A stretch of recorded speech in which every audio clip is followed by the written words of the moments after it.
mbokk yi fa tabarakallah ñu jàkkaarloo ni muy Seyda Absa Fall ngeen xam ko fa tabarakallah ci kër gi xam ko ci Ahlul Kunti waaye xam ko it ci liggéey islam tey mu ñëw fii ci Ndànk fa tabarakallah ci gàmm gi nga xam ne mooy fii am di 145e édition soxna Absa ñu leen di la ziar ana lañ ñuy wax ci bésu tey bi bésu Cheikh Bounama bi. asalaamaaleykum wa rahmatullahi wa barakatu maa ngi leen nuyu bu baax xanaa am kontaante bu rëy rek ak mbégte tey ñu ñëw fii ci Ndànk nga xam ni mooy Cheikh Bounama nga xam ni jërëjëf Serigne Mame Becaye kàddu gi rafet na fii la di wax ni daanaka ci bés gi li ci des bareetul ñu bàyyi loolu xel wax dëgg yàlla daje fi ak suñu Serigne bi ba tey ñu waxtaane délégation Chérif Bounama Aïdara nekk fële ci Sokone ñu nekk ci di nga fi teewal muy Serigne Mame Becaye Kounta xam ne ñun moom it wàcc na ci jotaay bi waaye Ndiassane bu ko defee kàddu gi dañ koy jox ki nga xam ni mooy monsieur le préfet mu daal di wéyal moom it ay kàddu bu ci noppee rek luñ ciy def daal ñu ko ci def. sëriñ yi tamit ñëpp macha allah daje nañu ndax li nga xamante ne nii moom moo yëkkati ñëpp ñu fii ci Ndànk di Cheikh Bounama di am mbégte bu rëy rëy ci bis bi nga xam ne ñoo nañu wax dëgg yàlla bisu bu yokkute la bisu ñaan la bisu jàngal Quran bisu julli ci yonent bi seen maam sallallahu alayhi wa sallam yaakaar nañ ni xéwal bëri mën na fee wàcc ndax saa ban dajee danaa ñëw teqli ko rek ndox bu bëree bëri macha allah daal di wàcc kon ñu ngi ñaan yàlla rek yàlla na nekk tawféex ak jàmm ci dëkk bi nga xam moom mooy Sénégal macha allah. A'uuzu billahi mina shaytaani rajiim. Seyda ñu ngi sant ba di la gërëm. jërëjëf. Voilà, nous sommes à la 145e édition donc de la Ziara qui est consacrée au père fondateur Ahlul Kunti au Sénégal, je nomme Cheikh Bounama Kounta, qui est l'ancêtre de tous les Kounta du Sénégal, qui est né à Akhabili en Algérie. Mais sur la grâce d'Allah, avec la mission de son grand frère Al-Moujahid Cheikh Sidi Mokhtar Kounti, il a reçu l'instruction de venir au Sénégal en particulier pour y implanter la Tariqatul Khadria et parfaire ses disciples dans le droit chemin qui est l'islam. Donc c'est sur ces faits, après un long périple, il est arrivé ici en Ndànk, pour résumer, vers l'année 1800. Donc cette terre lui a été cédée par Birima Admatchoubou entre 1800 et 1909. Dans tous les cas, il s'est installé définitivement en 1810 ici en Ndànk. Donc, par aussi, il n'avait pas voulu quitter son grand frère Cheikh Bounama qui est venu. Donc, raison pour laquelle Cheikh Bounama s'est installé définitivement. Et ancien cela, il avait pris 4 femmes au niveau du Sénégal pour avoir un brassage et une très bonne implantation comme tout bon musulman. Cheikh Bounama, actuellement, on est à la 145e édition. Ça veut dire qu'il est parti en 1840. Donc cette année-ci,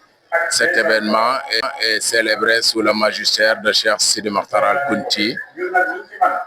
Ibn Serigne Hamdi, et aussi sur le magistère de Cheikh Bou Mohamed Kounta, Ibn Cheikh Sidi Mokhtar, Ibn Cheikh Bou Mohamed Kounta, ce dernier qui est fils de Cheikh Bounama Kounta. Cheikh Bounama est un grand érudit de l'islam, est un grand érudit aussi de la Tariqatul Khadria. Aujourd'hui, cet événement revêt une importance capitale pour l'islam, mais particulièrement pour la Tariqatul Khadria, raison pour laquelle toute la famille Ahlul Kunti, des 12 branches des Troubiers Kounta sont là et toutes les branches du Sénégal sont ici présentes. Aussi les autorités administratives, comme l'a présenté tout à l'heure le coordinateur général. Donc nous en profitons aussi au nom du Khalif, Cheikh Sidi Mokhtar, au nom de son jeune frère, Cheikh Sidi Mokhtar Ibn Serigne Hamdi, remercier toute la famille Kounta d'abord, et la famille Haïdara, parce que vous savez que cette seule famille Kounta qui regroupe tous ces bons noms. Donc Kounta, Haïdara, Babou, et tous se regroupent au nom de Cheikh Bounama, qui a fait de cette famille-là une très grande famille et une noble famille chérifienne. Nous savons que dans l'histoire et dans l'acceptation moderne de l'islam, les Kounta ici présents sont à la fois descendants et ascendants du prophète Mohammed sallallahu alayhi wa sallam. Donc c'est un honneur pour nous en tant que disciples Kounta d'être là, célébrer avec ces gens. Et nous prions à Allah afin qu'il accorde vraiment une très longue vie à nos khalifs, à nos représentants, à toute la famille Ahlul Kunti du Sénégal. Et nous souhaitons à tous les musulmans un bon séjour à Allah, Inch'Allah. Assalamu alaikum wa rahmatullah. Bada Islamiyya an bai fo din dugu ban kuna bi no Cheikh Bounama ko be dugu mu ɲa dɔn n'i y'a to an ko la jërëjëf Cheikh Khalifa kàddu yi rafet na am solo. ilaha muhammad rasulullah bɛɛ kan ka bɔ i ni cɛ Cheikh Bunama parce que ale na ni ɲaɲɛ baara jumɛn ale na ni silamɛya ɲɛ an m'a fɔ ko silamɛ tɛ Sénégal yan dɛ wa mun kɔni b'a so jɔnya k'a fɔ ko silamɛ so don a fɔlɔ ale Cheikh Bunama de la n'o tɛ kɔni Cheikh Sidi Mokhtar nu bɛ jɔ olu tun bɛ yan hali Bouna tun bɛ fɛn hali Amar Fall tun bɛ yan mais olu bɛɛ tun ye kalandenw de ye olu bɛɛ ye Cheikh Sidi Mokhtar ka kalandenw de ye mais maa mun kɔni b'a wele la ilaha illallah muhammad rasulullah fan bɛɛ k'a sɔrɔ k'a fɔ ne ye kalanso de ye Cheikh Bunama don ale Cheikh Bunama don ni n dan ka fɔ la ale kunta bɛɛ wolobaga ye parce que n dan ka ale ye Ndiassane wolo ale ye Nder wolo ale ye Guyet wolo ale ye Santi Bouna wolo ale ye kuntadigi tɔw fana wolo an bɛ bɛɛ fo ni tagayɔrɔ baara an bɛ Buladu Buseyf an b'u fo ka tɛmɛ an b'a fɔ ka dugawu k'a ye wa k'a ka cɛkɔrɔba fo n'o ye Morikɛ yɛrɛ ye n'o ye Bachir ye Hamdu Bachir an b'a fo ka dugawu k'a ye parce que an y'a jɔ cogo ye a bɛ mun ta la Saloum kɔnɔ ani jamana in kɔnɔ a diyara n y'a bonyana ma a m'a bɛn mɔgɔ kelen ma a y'a bɛn bɛɛ de ma a bɛ fɛ a kun b'a fɔ kunta ne kun kelen de ye komi Khalifa y'a fɔ cogo min a ye b'o bolo de ka so ani tile an bɛ dugawu kɛla ye ala ma kɛla télévision ye mun y'a diɲɛ bɛɛ b'a kalama bi a yɛrɛ sɔrɔ ala kana Cheikh Bunama barika assalamu alaikum warahmatullah sëriñ bi sa njabootu bopp muy Alaaji Seex Moussa Diakhaté ñu ngi dellu moom tamit délégation mbokki jullit yi mbokki lislaam yi ki nga xam ni moo fi sant nekk yàlla bu muy baax Sidi ci Mokhtar yonentam bu tedd bi sallallahu waaye alayhi wa waa sallam association sant yàlla ci teew ci bés bii di bésu Cheikh Bunama Kunta di waajur ci Cheikh bu Kunta borom Ndiassane ak ñi ko mag ñëpp ñaan yàlla barkeem yàlla na wàcc ci képp ku fi teew ak ku bëggoon a teew te teewoo bés bi moom bésu xéewal la bésu mbégte la ci kullu kuy jullit waxatuma laak di taalibe xaadir te yaakaar Cheikh Abdou Khadir Jeylaani sultaanil awliya yal nañu ko yàlla fayal nag moom Cheikh Bunama mi ñu indil tarixa bi fii dundal ko ànd kook bokk yi ba tey jii ñu am sant gu ñu teewee ci bésam yal nañu yàlla may ñu yàgg koo teewee jaay nabi Mustafa sallallahu alayhi wa sallam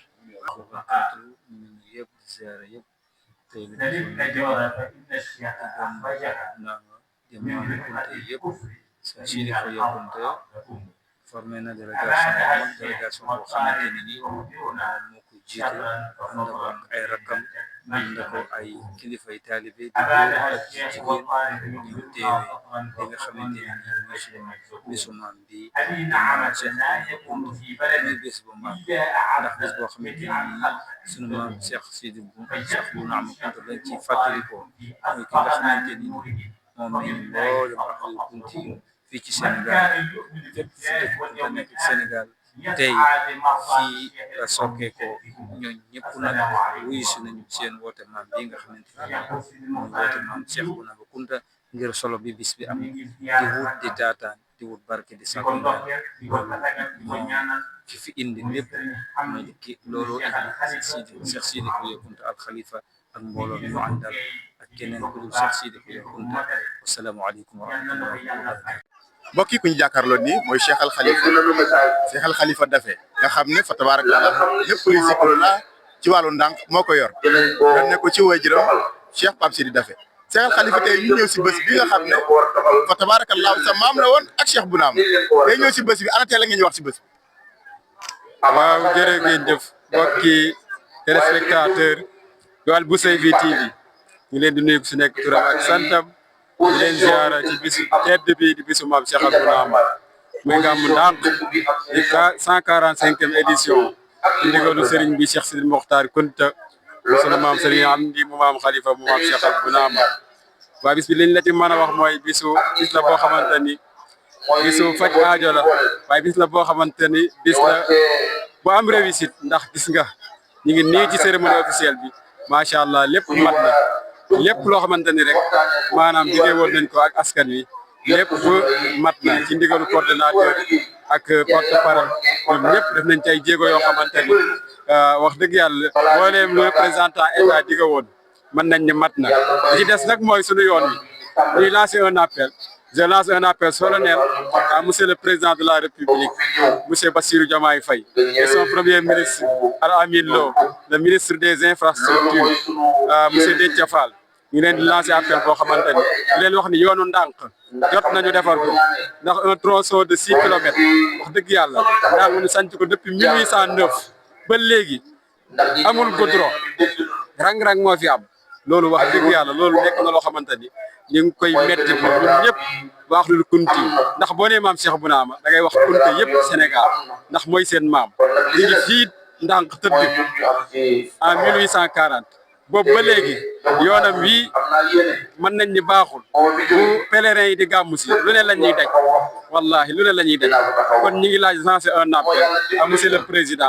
ak autorité état yëpp ngi wax dëgg yàlla ñu dimbali defaral ñu yoon wi balaa déwén incha allahu rabbi ñi ngi leen di jox di daje ba déwén incha allah di leen souhaiter un gàmmu un très beau gàmmu à tous les téléspectateurs jërë ngeen jëf. bismillah assalamualeykum wa rahmatullahi wa barakatuhu kabadima be konton moje tolani konton alhamdulillah dimbe jambe namko gammoto